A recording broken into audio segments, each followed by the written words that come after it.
ইউক্রেনে রাশিয়ার আগ্রাসন বন্ধে এবার ভারতকে পাশে চাইলেন ভলোদিমির জেলেনস্কি। সেই সঙ্গে শান্তি প্রতিষ্ঠায় নরেন্দ্র মোদীকে মধ্যস্থতাকারী হিসেবে ভূমিকা রাখার আহ্বান জানান ইউক্রেনের প্রেসিডেন্ট। এদিকে বরাবরের মতোই শান্তির পক্ষেই ভারতের অবস্থান তুলে ধরেন মোদী।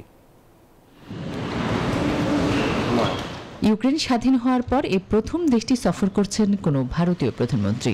তাই ইউক্রেনের স্বাধীনতা দিবসের আগের দিনে কিয়েভে পৌঁছে ইতিহাস গড়লেন মোদী, এমনটাই জানালেন খোদ ইউক্রেনের প্রেসিডেন্ট। মোদীর সঙ্গে সাক্ষাতে রাশিয়ার বিরুদ্ধে লড়াইয়ে ভারতকে পাশে চাইলেন জেলেনস্কি।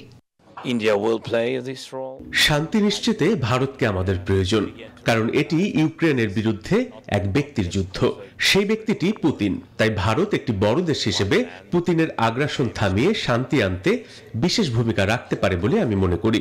খামেরা তো দাগ হয় কিভাবে? এই যে ভাবি, দাগও যাবে রাগও যাবে। নিন চাকা সুপার হোয়াইট। এই সময় মোদী শান্তির পক্ষেই ভারতের অবস্থান তুলে ধরেন। এই সংঘাতে ভারত নিরপেক্ষ নয়, আমরা সবসময় শান্তির পক্ষে। তাছাড়া মোদী রুশ প্রেসিডেন্ট ভ্লাদিমির পুতিনের ঘনিষ্ঠজন হিসেবেও পরিচিত। ফলে একজন কার্যকর মধ্যস্থতাকারী হিসেবে নরেন্দ্র মোদী কতটা ভূমিকা রাখতে পারেন তাই এখন দেখার বিষয়। আসমাতুলি, নিউজ 24।